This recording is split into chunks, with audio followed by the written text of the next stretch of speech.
ऐसे विद्यार्थी आशा करते हैं कि आप अच्छे होंगे, स्वस्थ होंगे, आप पढ़ाई में चलती होगी और आपको विदित होगा ही कि हम आपके लिए एमपी आबकारी आरक्षक भर्ती परीक्षा की तैयारी करवा रहे हैं। और माफ़ी चाहेंगे आज हम आपको वीडियो अपलोड नहीं कर पाए, कुछ निजी कारणवश याद रखिएगा। बट हर समय प्रयास करते हैं हम आपको रोज मतलब होते प्रतिदिन आपको जानकारी देकर हम आपको तैयारी को हम कमज़ोर नहीं करना चाहते। तो हम प्रयास करेंगे आपको सही सटीक ऑथेंटिक जानकारी के माध्यम से पर डे प्रयास करें आपको जानकारी देते रहें। और आप नहीं तो आपको बता दें हमारे चैनल के एमपी आबकारी आरक्षक पीवाई की कक्षाएं 2025-26 प्लेलिस्ट में जाकर आप विजिट कर सकते हो, जहां पर हमने मैथ्स का वीडियो, रीजनिंग का वीडियो, जीके जीएस का सॉरी और साइंस के पर डे प्रयास करते हैं आपको कवर कराने के। चलिए जीके और साइंस तो एक दिन छोड़कर एक के बाद एक अल्टरनेट कवर हो रहा है। मैथ्स रीजनिंग थोड़ा सा लेट हो सकता है बट हम प्रयास करते हैं आपको जानकारी देने का और आप लगातार बने रहें। आपको बता दें हम इस प्रकार से 20 फरवरी के 21 फरवरी के जो आप देख पा रहे हो 22 फरवरी के, तो हर दिन आप रखें 3 शिफ्ट कवर हुआ है। तो हम इसके 3 शिफ्ट, इसके 3 शिफ्ट और इसके शिफ्ट नंबर पहला का हमने इस प्रकार से हम जीके का 20 प्रश्न और साइंस के 15 प्रश्न पूरे मिला के 35 प्रश्न आप एग्जाम में आएंगे जीके और साइंस मिलाकर। तो पहले पार्ट में आपको हर शिफ्ट का जीके कवर होगा और सेकेंड पार्ट में आपका साइंस कवर होगा, है कि नहीं। तो आपने इस पार्ट का 22 फरवरी का शिफ्ट नंबर पहले का 20 प्रश्न नहीं देखे तो जाकर देख सकते हैं। 15 प्रश्नों का साइंस वाला वीडियो अभी हम आप कवर कराने वाले हैं। चलिए मिलेंगे नेक्स्ट पार्ट में, सॉरी समझ आएंगे मतलब इस पार्ट में आगे आपको दिखाने वाले हैं किस प्रकार के प्रश्न आते हैं, कैसे बनाया जाता है, देखिएगा।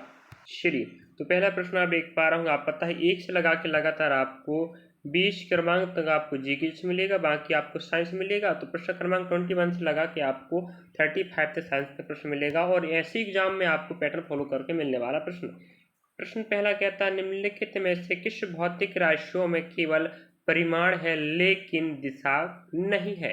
जैसे आप जानते होंगे जो भौतिक राशियां होती हैं वो दो प्रकार की होती हैं, एक आपका अदिश राशि होता है, दूसरा आपका सदिश राशि होता है, ठीक है। जिसमें परिमाण और दिशा दोनों हों उस राशि को सदिश राशि कहते हैं, जिसमें सिर्फ परिमाण हो दिशा ना हो उसे हम अदिश राशि भी कहते हैं। तो हमें ऐसा ऑप्शन पूछ रहा है जिसका परिमाण है मतलब दिशा नहीं है, मतलब होता है अदिश राशि, समझे। अदिश और सदिश राशि भौतिक राशियों की बात कर रहे हैं। पहला ऑप्शन आप देख पा रहे होंगे विस्थापन दिया है, त्वरण दिया है, फिर आपकी गति है। तो अगला ऑप्शन देखेंगे आप लोग देख सकते हैं स्क्रीन पर आपको देख रखा है बल, ठीक है। तो ऑप्शन सी आपका बिल्कुल राइट हो जाएगा, स्पीड आपकी अदिश राशि होती है जिसमें सिर्फ परिमाण रहेगा दिशा नहीं होता। चलिए नेक्स्ट प्रश्न बढ़ते हैं आपको लेकर। तो बढ़िया आप लोग प्रश्नों को समझते चलो, टॉपिक क्या कवर हो रहा है और प्रश्न किस प्रकार से आपको पूछ रहा है। आप देखेंगे चिप्ट वहीं तारीख वहीं का प्रश्न क्रमांक 22, निम्नलिखित में से कौन सा पारस्परिकता को सर्वोत्तम रूप से परिभाषित करता है, याद रखें। तो आपको ऑप्शन पहला देख सकते हैं आप लोग क्या लिखा है, संघ जिसमें एक प्रजाति को लाभ होता है जबकि दूसरी प्रजाति को नुकसान होता है। नेक्स्ट, संघ जिसमें दोनों प्रजातियों को लाभान्वित होता है। पारस्परिक संबंध, पारस्परिकता, जैसे आप समझ सीधी बात आप कहें आपको हम सहजीवी संबंध, ठीक है जी आप कह सकते हो। मतलब आपसी संबंध रहकर क्या होता है, ऐसे जीव होते हैं जो आपको क्या पता होनी चाहिए जिसमें दोनों को लाभ होता है, ठीक है जी आपका इसका आंसर होगा। ऑप्शन बी आपको बिल्कुल राइट हो जाएगा, समझे। नेक्स्ट प्रश्न को बढ़ते इस प्रकार से आपको प्रश्न पूछेगा, ऑप्शन दूसरा तीसरा चौथा को देख सकते हैं। प्रश्न क्रमांक 23 की बात करें, निम्नलिखित में से कौन सा विटामिन सी में उच्च है। मतलब कहने का मतलब ये है कि विटामिन सी तो आप जानते होंगे और विटामिन का प्रश्न तो हमें पिछले चैप्टर में पूछ जा चुका, याद रखें। और मैंने विटामिन का एमसीक्यू याद रखें विद्यार्थियों, एमसीक्यू वीडियो बिल्कुल जो एग्जाम में आते हैं बिल्कुल आपको 35 प्रश्न कवर कराया जाता है। 35 नहीं शायद मुझे लग रहा है 40 करीबन है। तो 40 प्रश्न कवर हो, याद रखेंगे। अगर आप देखना चाहते हैं एमसीक्यू तो आप लोग साइंस के पोर्शन जाके आपको प्ले लिस्ट मिल जाएगा। और यहाँ प्रश्न मीट, मांस, अंडे की जर्दी, मछली जिगर का तेल और खट्टे फल, तो ऑप्शन सी आपको राइट हो जाएगा। मतलब विटामिन सी सबसे अधिक आपको ऑप्शन किस में मिलता है ये पूछ रहा है। तो भाई मिलने वाला तो सब जगह है लेकिन आप ऑप्शन आपको सी राइट हो जाएगा। मछली का जिगर मतलब होता है अकृत, मछली की अकृत तेल होता है उसमें विटामिन सी का प्रचुर मात्रा या अधिकतम मात्रा पाया जाता है। तो इस प्रकार का भी हमने इसी प्रकार का सेम प्रश्न पूछा, याद रखिएगा। तो आपको बता देना चाहते हैं जो एग्जाम में पूछते हैं विटामिन का, उसका हमने MCQ का वीडियो बना के प्लेलिस्ट में डाल चुके हैं, आप देखना चाहे देख सकते हैं। और हम महत्वपूर्ण टॉपिकों का भी कवर कर रहे हैं, आप दोनों तरफ से पढ़ें, यहाँ PYQ प्रश्न भी कवर करें और साथ में आपको महत्वपूर्ण टॉपिकों को भी कवर करना, समझे। 24 की बात करें, फाउंडर प्रभाव का क्या परिमाण होता है, ठीक है। ऑप्शन पहले आपका आंसर हो जाएगा अनुवांशिकता भिन्नता का नुकसान, ठीक है। अनुवांशिक भिन्नता का नुकसान फाउंडर प्रभाव का परिमाण होता है, समझ गए। अगला ऑप्शन देखेंगे आप, अनुवांशिकता भिन्नता में वृद्धि। अगला ऑप्शन देख पा रहे हैं इस प्रकार से, आपको नेक्स्ट ऑप्शन देख रखा 25 नंबर का, निम्नलिखित में से किस कीट के पंख ढके होते हैं। कीट मतलब जानते हैं आप लोग, ठीक है, मक्खी क्या है, कीट है वो भी, है कि नहीं। तो हमें बोल रहा है किस कीट के पंख ढके होते हैं, तो भाई देखना पड़ेगा, कीटों को समझना पड़ेगा। तो याद रखें भृंग, ठीक है, बीटल्स। नेक्स्ट ऑप्शन देख रखा आप देख सकते हैं आप लोग, मधुमक्खियाँ, घरेलू मक्खियाँ, चींटियाँ। तो आप लोग और फरमाओ, मधुमक्खी के तो पंख भैया ओपन होते हैं ना, कि ढके होते हैं पंख, जी बताओ।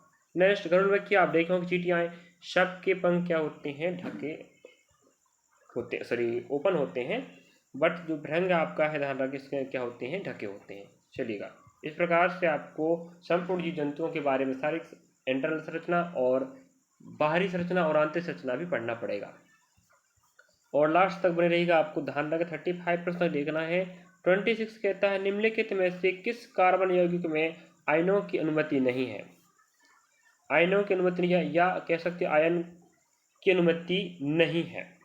तो कार्बनिक यौगिक का ध्यान रखिए, यहाँ पर सभी दिख रहे ऑप्शन आप देख पा रहे होंगे, जिस पी यौगिक में कार्बन उपस्थित हो उसे हम कार्बनिक यौगिक कहते हैं। और रही बात यहाँ पर सी, आप देख पा रहे होंगे जहाँ पर कार्बन है भी नहीं है कार्बन, क्या बताओ। आपके पास देखो ऑप्शन नंबर डी में कार्बन नहीं है, जो तो कैल्शियम है कि नहीं। अगले में देखें आप लोग बी, सी और डी में तो कार्बन है ही नहीं है, जो ऑप्शन हो ही नहीं सकते थे। तो ऑप्शन आपके पास बचा है ऑप्शन नंबर ए या बी। तो ए आपका राइट हो जाएगा, CHCl3, ठीक है। इसमें क्या होता है, जो प्रश्न पूछा, आयनों की अनुमति नहीं होती। तो कार्बन यौगिक ऐसा यौगिक जिसमें कार्बन उपस्थित हो उसे कार्बन यौगिक कहते हैं। ऑप्शन नंबर आपका तीसरा चौथा, तो कार्बन है ही नहीं वहाँ पर उपस्थित। नेक्स्ट 27 की बात करें, निम्नलिखित में से कौन सा साइक्लोब्यूटेन का आणविक सूत्र है, ठीक है। निम्नलिखित में से कौन सा साइक्लोब्यूटेन का आणविक सूत्र, इस प्रकार से हमें IUPAC नाम भी पूछ रहा है, पिछले चैप्टर में पूछा था, है कि नहीं। तो ऑप्शन आप देख पा रहे हैं, ऑप्शन पहला, दूसरा, तीसरा। तो आपका ऑप्शन तीसरा राइट हो जाएगा, C4H8, जी आपका आंसर हो जाएगा। किसका नाम है जी, साइक्लोब्यूटेन। याद रखिए, इस प्रकार से आपको पद्धति व नामकरण व उनका संरचना आपको पढ़ना पड़ेगा। पढ़ लीजिए भाई, हम आपको दिखाई तो रहे हैं नकल, किस प्रकार के प्रश्न पिछली भर्ती पूछा था, याद रखें।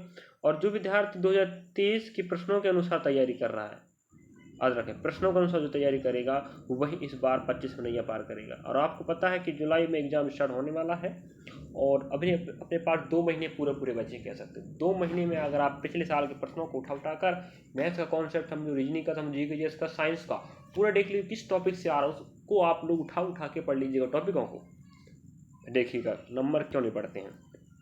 प्रश्न में पूछ रहे हैं यहाँ पर, देखिएगा अगला प्रश्न आप देख पा 28 नंबर का कहता है, निम्नलिखित में से किस अणु में ट्रिपल बॉन्ड होता है, मतलब 3 आबंध होते हैं, ये 3 बंधों से वो क्या होता है, मिलकर बना होता है, उस अणु का नाम बताओ। कह रहा ऑप्शन पहला सल्फर, ऑक्सीजन है, कार्बन है, आपको होगा नाइट्रोजन, है कि नहीं, क्या होता है नाइट्रोजन। इस प्रकार से आपकी बात करें, जैसे आपके पास होता है N2, यही तो नाइट्रोजन है, गैस, है कि नहीं। तो यहाँ पर आप देखेंगे इस प्रकार से N, ठीक है। अगर आपको सही जगह पता होगी तो आप समझ पाए होंगे कि नाइट्रोजन होता है जो 3 आबंधों से आपस में 2 नाइट्रोजन के तत्व, आपके परमाणु, 2 परमाणु नाइट्रोजन आपस में मिलकर अणु बनाएंगे, तो अणु आपका नाइट्रोजन गैस बनेगा। और जो 2 परमाणुओं से मिलकर बनता है, जो आपस में त्रिआबंध द्वारा जुड़े होते हैं, ठीक है। ऑप्शन डी आपका राइट हो जाएगा, ट्रिपल बॉन्ड की बात कर रहा है। इस प्रकार से बंधन का प्रश्न हमें पिछले चैप्टर में पूछा भाई, यहाँ पर पूछ रहा है, तो आपको धर्रा तरीका ढंग पेपर का समझना पड़ेगा,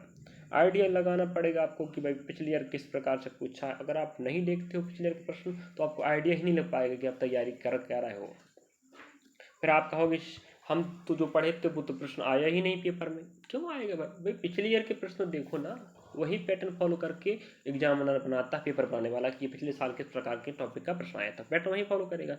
एक पदार्थ के लिए एक कम करने वाले एजेंट के रूप में काम करता है, ठीक है। ऑप्शन आप एक बार पहला, दूसरा, तीसरा, तो आपका रहेगा इलेक्ट्रॉन दान करें। कहने मतलब ये चाह रहा है कि जो आप कह रहा है एक पदार्थ के लिए एक कम करने वाले एजेंट के रूप में बहुत इलेक्ट्रॉन दान करें, ठीक है, ये एजेंट होता है। अगला एक बात करें, इस प्रकार से इलेक्ट्रॉन के प्रश्न, इलेक्ट्रॉन प्रोटॉन न्यूट्रॉन किस प्रकार से वितरण होती है, किस प्रकार से आबंध बनते हैं, है कि नहीं। यूपीएससी नाम की बात कर रहा है। अगला प्रश्न देखेंगे आप लोग 13 नंबर का, 13 का। चलिए 30 प्रश्न आप देख पा रहे होंगे, किस भारतीय राज्य ने सबसे पहले बायोडीजल को अपनाया है, ठीक है, बायोडीजल। चलिए तो मध्य प्रदेश, उत्तर प्रदेश, राजस्थान, तो आपका आंसर आएगा बिल्कुल सी नंबर राइट। राजस्थान ने भारत का एक पहला इकलौता राज्य है जिन्होंने सबसे पहले बायोडीजल को अपनाया है और अपने राज्य में चला रहे इस चीज़ को। चलिए एक प्रकार का आपका ये क्या ईंधन याद रखिएगा। नेक्स्ट प्रश्न आप देखना चाहेंगे, देख सकते हो, देखना तो पड़ेगा आपको अगर पढ़ रहे हैं हमारे साथ तो। चलिएगा 31 की बात करें, भारत में धारणीय विकास के दृष्टिकोण से विद्युत उत्पादक का सबसे अच्छा स्रोत कौन सा है। भाई विद्युत उत्पादन की बात कर रहा है, सबसे अच्छा स्रोत कौन सा है? परमाणु ऊर्जा। भाई नुकसान होगा उसने नहीं पकड़ना, ठीक है। परमाणु ऊर्जा, कोयला ऊर्जा, जल विद्युत से, या खनिज तेल एवं प्राकृतिक गैस। ऑप्शन सी आपका राइट है, जल विद्युत। मतलब जल से निर्मित विद्युत क्या होता है, आपको ऊर्जा देगा, बाकी आपको इसके दुष्प्रभाव देखने को नहीं मिलते हैं, समझे ना समझे। चलिएगा बाकी आप देख, परमाणु ऊर्जा, ऊर्जा तो देगा, साथ में आपको वो विनाशक या हानिकारक किरणें भी उत्पन्न करता है, जिससे आपको नुकसान हो सकता है मनुष्य जाति में और सभी जातियों में, पृथ्वी में, है कि नहीं। तो जो ऑप्शन से आपका जल विद्युत ऐसा है जो क्या करता है, आपको अच्छा स्रोत है जिससे साइड इफेक्ट भी नहीं होते हैं, कहने मतलब जेहेतु ऊर्जा का स्रोत अच्छा रहेगा आपका सी नंबर से। अगला प्रश्न देखेंगे 30 नंबर 2, अल्पाइन वन भारत में कहाँ पाए जाते हैं। देखिएगा इस प्रकार से हमें वनों का क्षेत्र व कौन सी वन या वनों या हम कह सकते हैं पर्वत से संबंधित प्रश्न आपको प्रश्न पूछ रहा है। तो अल्पाइन वन भारत में कहाँ पाए जाते, याद रखें, जिन्हें हम शंकुधारी वन या जो आप पर्णपाती वन कहते हो, याद रखें, तो ये आपके पाए जाएंगे हिमालय क्षेत्र में, है कि नहीं। चलिए आपका राइट आंसर हिमालय। अगला आप देख पा रहे हैं नागालैंड है, फिर आपके पास गुजरात है, केरल है, तो नागालैंड आपका सॉरी हिमाचल या हिमालय आपका राइट आंसर हो जाएगा। ऑप्शन में क्या दिया, हिमालय, ठीक है, बिल्कुल ठीक है। अगले प्रश्न की बात करें 32 33 आप देखेंगे, मृदा अपरदन को रोकने या कम करने के उपाय क्या है। देखो भाई मृदा अपरदन मीन्स होता है मृदा का बहाव या मृदा का कटाव, या मृदा जहाँ पर स्थित होती है वहाँ से उस मृदा का कहीं और चले जाना मृदा अपरदन कहलाता है कि नहीं। चलिए तो हमें बोल रहा है कम करने को उपाय, सीढ़ी बनाकर, ठीक है, नेक्स्ट ऑप्शन देख पाएंगे, पेड़ों की संख्या बढ़ाकर, भूमि को ढलूदार बनाकर, नेक्स्ट अपने पास जैव विविधता को कम करके। अब आपको बता दें यहाँ पर सभी ऑप्शन आपके राइट हैं, ठीक है, लेकिन हमें ऐसा पूछ रहा है सबसे अच्छा उपाय बताना। भाई सीढ़ी बनाकर मतलब होता है जो आपके होते हैं, जैसे खेती आकर आप कर रहे हैं माना जाए, ठीक है, तो खेती में जब करते हैं तो सीढ़ी बनाते कटिंग होता है नहीं, बताओ, है कि नहीं। इस प्रकार खेती कहाँ की जाती है, पहाड़ी इलाकों में, तो सीढ़ीदार बनाते हैं ना खेत को, मृदा को। चलिए तो ऑप्शन आपका बी राइट हो जाएगा कि जितने ज़्यादा पेड़ लगाओगे आप लोग तो वो क्या करेगा, जो पेड़ का जड़ होता है, आप याद रखें, जितने ज़्यादा पेड़ लगे रहेंगे जड़ उस मिट्टी को बांधे रखते हैं, चाहे कितने ही आपका बढ़ा जाए, फिर प्रयास करते हैं वो याद रखना मिट्टी को बांध कर रखने का, तो वो क्षमता उसके अंदर। तो पेड़ लगाइएगा अधिक मात्रा में तो मृदा प्रदान को हम कम कर सकते हैं या रोक सकते हैं, है कि नहीं, बताओ। तो भाई ये आपका बिल्कुल शानदार प्रश्न था। अगला प्रश्न देखना चाहेंगे आप लोग, देखना तो पड़ेगा मेरे भाई। चलो 34 की बात करें, एक हरे पौधे में प्रकाश संश्लेषण का प्रारंभिक उत्पाद होने की सर्वाधिक संभावना है, क्या है। जैसे आपको पता है प्रकाश संश्लेषण प्रक्रिया हरे पौधे करते हैं और भोजन स्वयं बनाते हैं और हम उन्हें खा लिए तो हम उपभोक्ता कहलाएंगे। इस प्रकार से खाद्य श्रृंखला वाला प्रश्न आपको पूछेगा, मतलब खाद्य वाला, ठीक है, पूर्ण खाद्य वाला, उपभोक्ता खाद्य श्रृंखला के बारे में, है कि नहीं, तो पढ़ लीजिएगा, पूछ रहा भाई।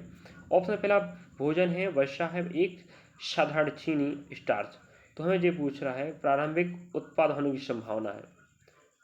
तो मतलब ये है कि यहाँ पर देखो, भोजन हम उसे कहते हैं, फूड मीन्स तो भोजन जिसमें आप बहुत सारे उत्पाद मिलाओगे तब भोजन बनेगा, तो प्रारंभिक उत्पाद नहीं कहला सकता। ठीक है, नेक्स्ट वसा। वसा भी आप भाई उत्पाद नहीं है, जी वसा उत्पाद है लेकिन ये आप कह सकते हो ये आप किसी चीज़ को खाने से प्राप्त होगा। नेक्स्ट बात करें, एक साधारण चीनी। ठीक है भाई, गन्ना एक आपका पौधा है जो प्रकाश संश्लेषण क्रिया करेगा और सीधे आपको क्या देगा, आपको वो उस विधि के माध्यम से आप उसके क्या बना सकते हो, गन्ने के माध्यम से आप लोग शक्कर गुड़ बना सकते हो, है कि नहीं। तो आप साधारण चीनी प्राप्त कर सकते हो, ये आपका पहला उत्पाद कहलाएगा।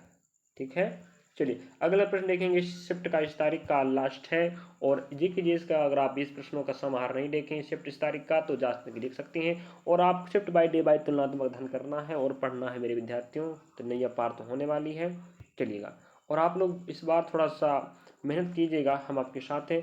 पादप कोशिका के किस स्थान में प्रकाश संश्लेषण की क्रिया होती है? चलिएगा, वैसे आपको पता होगा ऑप्शन नंबर बी ए आपका राइट आंसर हो, हरित लवक जिसे हम क्लोरोप्लास्ट कहते हैं। और आप साइंस के विद्यार्थी तो आपको बखूबी पता होगा कि इस प्रकार के प्रश्न अगर आप एग्जाम दिए होंगे 10वीं 11वीं 12वीं 6ठी 7वीं 8वीं पढ़े होंगे साइंस के पुस्तकों में, तो आप जरूर सुने होंगे कि हरित लवक क्लोरोप्लास्ट में ही क्या होता है, आपका प्रकाश संश्लेषण क्रिया संपन्न होती है। और प्रकाश संश्लेषण क्रिया उत्पाद व किस प्रकार संपन्न होती है व इसके लिए आवश्यक क्या होता है, उत्पाद क्या बनते हैं, ये भी हमें अभी तक प्रश्न पूछा जा चुका है।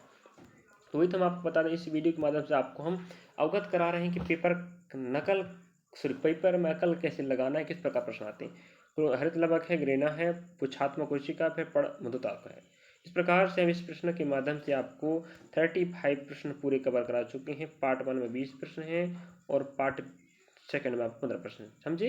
चलिए, और आपको बता ही चुके हम आपको 20 फरवरी का, 21 फरवरी का, ये 22 फरवरी का चल रहा है। इस प्रकार से शिफ्ट बाय डे बाय आपको क्रम से आपको जी के जीएस और आपको साइंस मिलता रहेगा। मेरे विद्यार्थियों, पढ़ते रहो, आपके साथ हैं। हर समय प्रयास करेंगे आपको सही सटीक और ऑथेंटिक जानकारी देकर। हम आपको ज़्यादा डिटेल नहीं पढ़ा रहे हैं, आपको पता है, लेकिन आपको प्रश्न दिखा के हम ये समझाना चाह रहे हैं कि मेरे विद्यार्थियों अगली बार इस प्रकार के इस टॉपिक से प्रश्न आएगा। हम आपको कहते हैं 80-90% गांठ बांध के रख लो, ऐसे ही प्रश्न आएगा, इन्हीं टॉपिक से आएगा। और आप हमसे देख रहे पढ़ रहे हो ना, और अगर आप उठा के अलग से टॉपिकों को पढ़ते हो, देखिएगा आपके नंबर आराम से 70-80 के बीच में आएंगे, आराम से देखिएगा। और भी बेटर कर सकते हो अगर आप अपनी तैयारी को बेहतर करो, हमारी बातों को समझ के कि यार इस टॉपिक का प्रश्न आया है, प्रकाशन से पढ़ लीजिए पूरा, कुछ भी कहीं से पूछे, आप कॉन्सेप्ट क्लियर होनी चाहिए, बन जानी चाहिए कि आपको हम वही तो नकल दिखा रहे हैं। तो इस प्रकार से हम मिलेंगे नेक्स्ट पार्ट में, और जी के का नया शिफ्ट नया तारीख रहेगा। तो इस प्रकार से आप लोग वीडियो अच्छा लगा तो लाइक सब्सक्राइब शेयर करना भूलें। विद्यार्थियों, बड़ी मेहनत लगती है वीडियो समझाने पढ़ाने लिखाने में, वक्त लगता है, और हमारे इस वक्त को आप लोग कुछ सहयोग कर सकते हैं और हमें कमेंट और सहयोग करेंगे विद्यार्थी, हमारा हौसला बढ़ेगा। और मुझे पर डे विद्यार्थी सहयोग कर रहे हैं, 5-5 10-10 मुझे से पर डे विद्यार्थी जुड़ रहे हैं। मुझे ये लगता है कि मैं आपके लिए कुछ तो कर पा रहा हूँ, चाहे वो जी के जी पढ़ाकर या मैं कम्युनिटी पोस्ट डालकर जी के जी की मैथ्स रीजनिंग जी के जी साइंस के प्रश्न कवर कर देता हूँ। तो जिससे आप हमारा सहयोग कर रहे हो, मज़े आ रहा मुझे पढ़ाने में कि यार हर दिन आप मुझे से 5-10 बच्चे जुड़ रहे हैं। तो हम ऐसे काम करते रहेंगे, बस थोड़ा सा वक्त लगेगा हमें कुछ बेटर करने का। हम ऑफलाइन क्लास संचालित करते हैं तो वहाँ भी पढ़ाते हैं, इधर पढ़ाते हैं रिकॉर्डेड वीडियो, तो थोड़ा सा समय मैनेज नहीं हो पाता है कि नहीं। मैथ्स रीजनिंग तो हम आपको बढ़िया तरह समझाएंगे। मैथ रीजनिंग अगर आप हमसे देख रखें तो हम आपको बता दें इसके बाहर प्रश्न नहीं आने वाले टॉपिकों से, अध्यायों से। और जी के जी साइंस का प्रश्न भी आपको यहीं से मिलने वाला है। तो मिलेंगे नेक्स्ट पार्ट में। Thank you for watching. थोड़ा जानकारी देना पड़ता है शुरुआत में लास्ट में भी, और हम बता ही चुके हैं आपको। साथ में आपको बता दें, अगर आप NTPC और ग्रुप डी तैयारी कर रहे हैं तो आपको बता दें हमारे चैनल के रेलवे भर्ती परीक्षा 2025-26 NTPC group D RPF constable के प्ले लिस्ट में आपको वही मैथ्स का वीडियो, रीजनिंग का वीडियो, जीके जीएस का, साइंस का वीडियो आपको मिल जाएगा, समझिए। चलिए मिलेंगे नेक्स्ट पार्ट में। Thank you for watching. पढ़ते रहें लिखते रहें, हम आपके साथ हैं।